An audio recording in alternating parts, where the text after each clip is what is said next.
welcome. It's Brian. Today I'm going to talk about some of my favorite progressive rock guitar players and the albums they're on. This is by no means a definitive list of these guitar players or the bands, but some of these may just represent the guitar player, and maybe I'll mention that, but all worthy of checking out. And I'm going to do a 4 or 5 part series like this where I talk about my favorite fusion albums, rock albums, maybe more traditional jazz albums, stuff like that. So, anyway, so let's start with the first one, and that is this one, which is Moraine. This record is called Groundswell, came out in 2014. It features my good friend Dennis Ray on guitar, an incredible guitar player. Moraine has gone on to probably do 5 or 6 albums. Dennis has an amazing solo record that came out a few years ago. He was in a band, or many bands, but he's been around since the late 70s in the progressive scene and has done incredible work. But this band is great. They've done a lot of big festivals. Dennis has gone to Europe more than a couple of times, and just a really great, unique composer, great guitar player, and great band. If you don't know them and you're into progressive rock, check them out, and well worth it. Like I said, they have 4 or 5 records, or check out a lot of stuff by Dennis. But I would start with Moraine and go from there. Really unique compositions. So, yeah, Dennis Ray. This one I've talked about before, but Robert Fripp, Let the Power Fall, Frippatronics. This is kind of where it started for me, although he had done it on No Pussyfooting with Brian Eno. But love this record, and I still listen to it quite a bit even today. I probably bought it not too long after it came out. I think it came out in 81, something like that, and I think I bought it in the mid-80s somewhere on vinyl. Yeah, it says 81. Super great record. If you're into ambient stuff and loops, this is not where it starts. Started in the 50s in the Bay Area with Terry Riley and Stuart Dempster and other players like that. But this is where it started for me because I love Robert Fripp and he plays guitar, as you probably already know. So this one, some people may not consider progressive rock, but I don't care. Mars Volta. Francis the Mute is the name of the record, but I love the first, well, I like the last couple as well, but it's the first 3 or 4 that I really, really kind of come back to often and blown away by not only kind of the interesting rhythmic standpoints that the band does, like it just kind of, I don't know where it's coming from, I guess, and it's kind of got that really great excitement of like you don't know what's going to come next. And live, it sounds like there's a lot of improvisation, which I always dig, especially in essentially a rock band, that it may not be solos, it's like everyone's taking a solo type thing, but it's more like texture oriented. So great band. I'm sure many of you think that as well. The Mars Volta, I've done quite a few reactions to them, more to come. And yeah, so Mars Volta, not necessarily this record, but this might be my favorite as I think of it. So anyway, the Mars Volta. Jethro Tull has many great records, but I always pick this one because it's maybe controversial. I'm not sure. I bought this record when it came out, and Broadsword and the Beast. It's just a really beautiful record. It's not quintessential Jethro Tull. It's not Aqualung or Passion Play or Thick as a Brick, which are all great albums too. Stand Up, but it's kind of a more modern version of them. But the songs really hit home for me. Really great songwriting, and it harkens back to like Aqualung as far as the songwriting. The previous 2 or 3 records are slipping my mind, but I think it's Heavy Horses and I'm not a huge fan of those. Never really could get into them. So many other Jethro Tull records to check out that are great, but I love this one. So Broadsword and Beast. This next one, I probably am mispronouncing it, the name of the record incorrectly, but I've always loved it since the day I've heard it, and that's the Gong record. Pierre Moreland's Gong, slightly different than the other Gong with Steve Hilliage, and I'm kind of forgetting the main players in the other Gong, but incredibly cool band, the other Gong. This one's more of a fusion thing. I always thought the name of the record was Goze, but I think it's Goose or something like that. So I apologize for that. But Pierre Moreland, incredible drummer, percussionist. There's a lot of marimba and vibes and xylophone type things. I'm not exactly sure if he plays all of those, but I always thought that was really great. And of course, it features Alan Holdsworth. And I really love this era of Alan's playing. And it's just a great band. The bass player is Francois Mouzon, something like that. Is really good as well. So anyway, cool record. Check it out. I won't go on about it, but I thought I would show it. Some of my favorite Alan Holdsworth guitar playing there. There's several of Alan's playing on this. Here's another one that I mention often. It's got a price tag on it right over the guy's face, but I've had probably 10 copies of this. And this is, of course, Rush and Hemispheres. This was my favorite for a long time from a progressive rock standpoint. Great guitar tones, heavy, really long songs. I mean, you know, they're just kind of really cool. The one that, there's two on here that are pretty popular.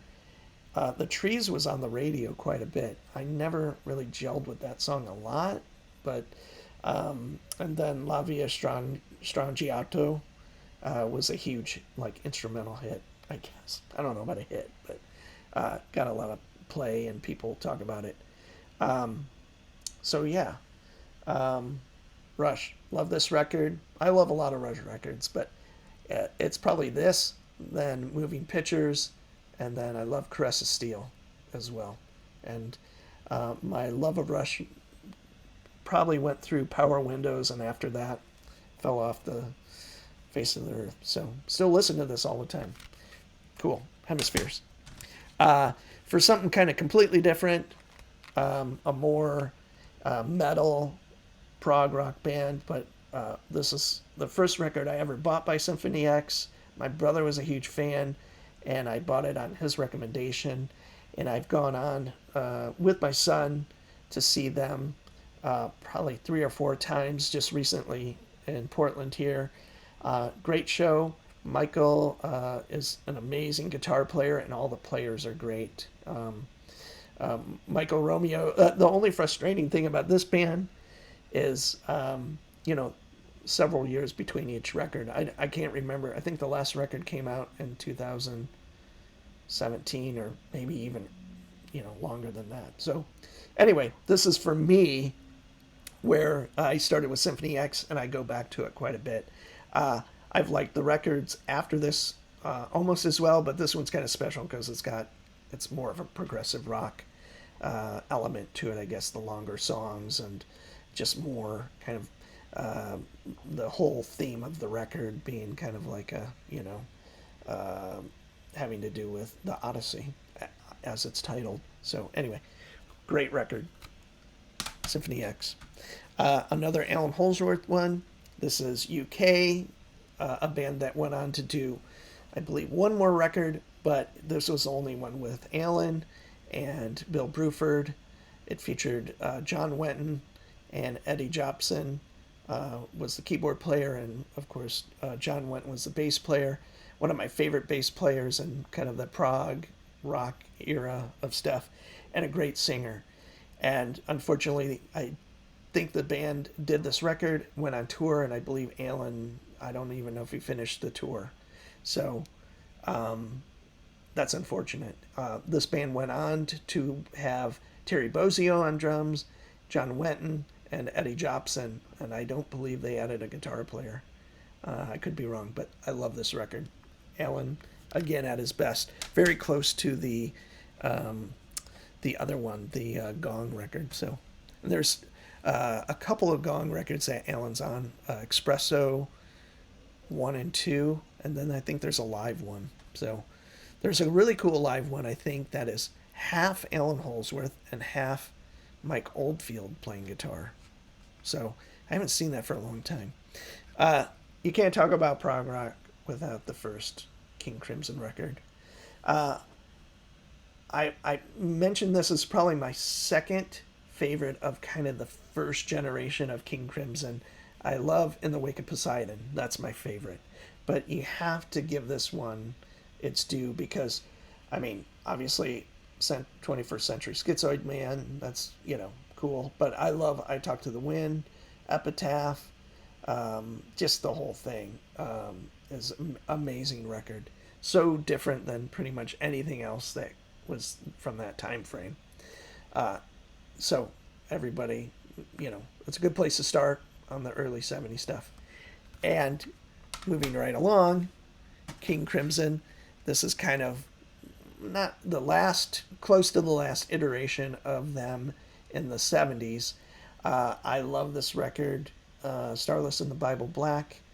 It has some amazing stuff, some improvisational stuff that's really quiet, and some of their heaviest stuff. And it's just got a really cool air about it that it almost seems improvised. And I just always this was always my favorite, more than Lark's Tongues and Aspic. I was like this. It's a darker record. And I believe it is just David Cross, Bill Bruford, John Wetton, and Robert Fripp. I believe Jamie Muir, who did percussion on Lark's Tongues and Aspic, had moved on by now. But he had a cool element, I guess. I could give or take it, his contributions, I guess. But this was the band for me. They went on to do one more record, Red, and I believe David Cross was not on that one because, at least as far as the cover, it's Bruford, Fripp, and Wetton.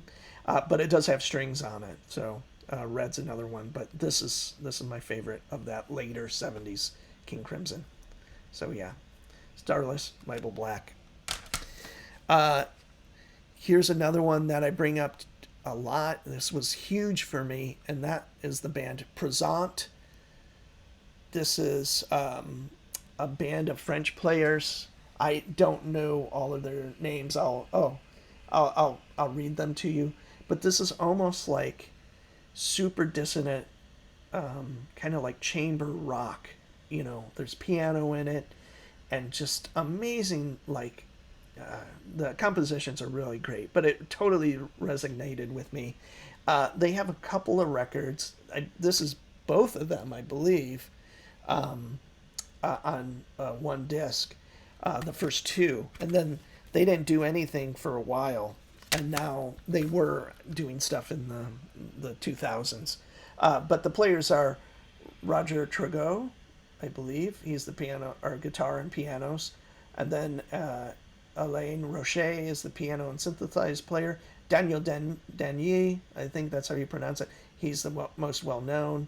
He's in Universe Zero, and other bands kind of from this era, and kind of amalgamation of players. He's a great drummer. And Christian Jeanette is the bass player. Anyway, super great record if you're into like highly composed, super dissonant, dark stuff. It's totally unique record and players. Présent. And then to cap it off, yes, I had it upside down. Tales of the Topographic Ocean. My brother, I knew about Yes, obviously. I'm in my 50s, so I heard Yes all the time on the radio. I was into progressive rock, but I was always more of a King Crimson person. And for my birthday, my brother had bought me pretty much all the records through Relayer of Yes. And so I spent probably a year plus listening to all of them. But the one that I listened to the most, and when I say a year, I mean like every day and very little else. And I totally immersed myself in Yes. And so, anyway, this is the record I would play the most when it came down to it. And I love the long form pieces. I know people are like, well, it's maybe not their favorite Yes thing, but I still love it. I I love the idea of sitting down with something where you're going to listen to it for, I don't know what the running time is, but um, it's over an hour at least, if not more. Each piece is basically was a side of a record, on a vinyl record. So, yeah, I really dig it. There's some stuff they still play.